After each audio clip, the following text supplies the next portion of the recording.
this whole journey, dream come true or well-executed game plan? Say it again, I'm sorry.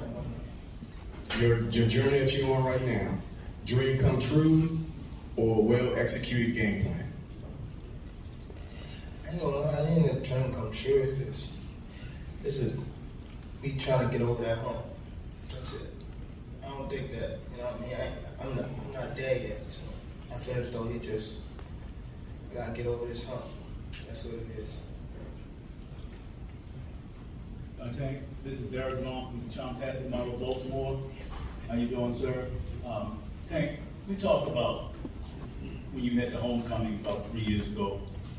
I want to know, because I know about you, what is the inner motivation for you in this fight? I'm not talking about money, I'm not talking about, what is the inner motivation for Tank Davis to take this fight? No disrespect, but to come get niggas. That's it. That's my motivation. What's up, baby? What's up? I'm trying to get him. James Rutherford, Boxing Source. Actually, this question is for Coach Calvin. Now, you talked about, being in there in camp with Tank, and that he has a newfound focus, particularly for this particular camp. Like, what is it in this camp that stands out of what Tank's doing in comparison to anything that he's done in the past? He's awake.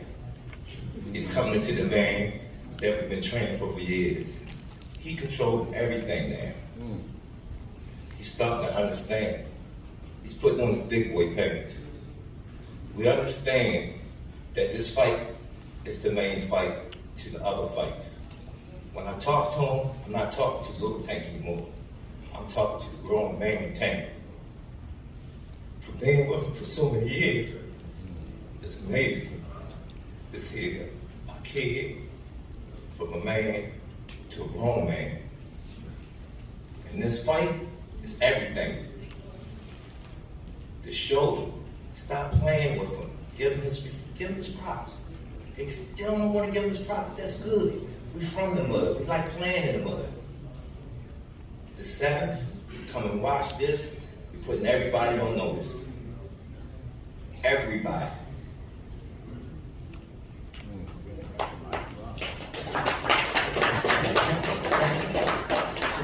Hey, Tank, G1 from the Washington Post. You mentioned how much you're looking forward to fighting back in D.C. The city has such a rich boxing history. You're the headliner at Capital One for the first time since Mike Tyson. DC's also hosted fights with Ali, Sugar Ray Leonard, Riddick Bowe, Lamont Peters, you mentioned. What does it mean to you to follow in that line with some of the all-time great fighters to fight in D.C.? It just, ain't gonna lie, it felt good to be back home. You know what I mean? Just, like you said, amongst the greats, just be able to come back home and put on a great performance and put on a great event, things like that, be able to get everybody together and, you know what I mean, have a great, I say party, you know what I mean? That's what it is, you know what I mean? We grind in the gym, and a lot of people don't see that, so come, them big events, it's time to show up, you know what I mean? And I think that is important that, you know what I mean, when you be able to come back home and be able to bring everybody together and there's no drama and things like that, I think that's important, that's what we're doing. I mean, so coming back home is definitely, it's a big mark for me. I mean, And Mike K from DC Mike TV. Calvin, how you doing, Calvin? Tank, how you doing? I ain't seen you in a few years. I've been knowing you since you were about 17, 18 years old. You've always been a quiet kind of guy. Do you like this role right here, like as far as you getting all this attention plus money, or would you rather just have the money and kind of be below the radar? yeah, I ain't gonna lie, there's a lot that come with it. I'd rather get my money and just chill.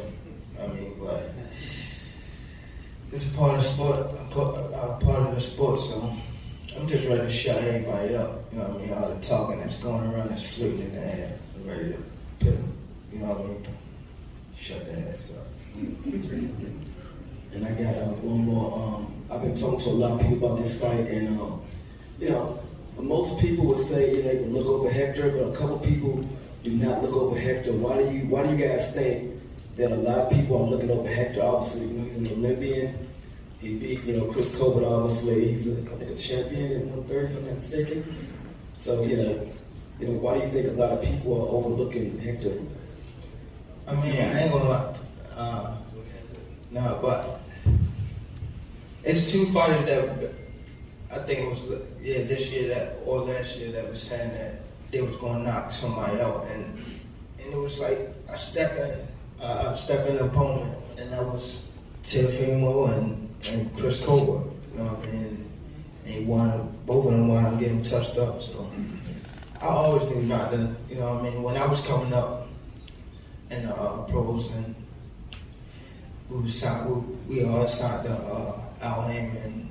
We was fighting, ducks and things like that, and a lot of guys, prospects was getting clipped because they was going in there, just throwing and not even thinking like I'm actually in the fight, So I was always them guys that stay focused and know that everybody in front of you is a threat. So we know that Garcia coming, Not to say I watch him. I watch him a lot. I watch all my opponents. Even down to training. I know what they're doing day in, day out. This question is for Tank. This is Edward on the Ropes Boxing. I wanted to talk about you put yourself in a situation where you wanted to help the next generation. You talked about that at the press conferences in Baltimore, that you've always wanted to help those that are coming behind you. I wanted to talk about a young man, Jaleel Hackett, who's here from D.C., who's been a part of your training camps in the past. First got to meet him at the age of 16 in your camp. Why was it important for him to be on your card? We've been knowing Jaleel since he was high, you know what I mean? So it's definitely important, have a guy like him, because I'm not too far from him. I was, coming up just like him, in DC, and coming to rooms like this when down there, Adrian and Lamar and Anthony was, So I'm just doing what, I feel as though it's right. I feel as though that's the way to do it, And he's the next young lion. Just as well, we got Stacy over there, we got Mia, we got a lot of young people that's coming behind me, Damon, just everybody, just, a lot of guys that's coming behind me, and, I just want to be able to get them the platform. I think that's right. Hey Jake, this is Matt Harris from the Washington Times. Stephen was talking over here. Sorry. Stephen was talking about kind of how maybe other fighters would have just skipped this fight and go past it. What do you kind of make of that? Do you think that separates you in this sport, that you're willing to take? What you mean skip it? Like, just you could have fought Ryan Garcia instead in April. What do you kind of make of that you are willing to accept this challenge right away? No, it was just because I don't want to say it, but it was for different reasons. You know what I mean? It was for different reasons, and he just had to take him. You know what I mean? So.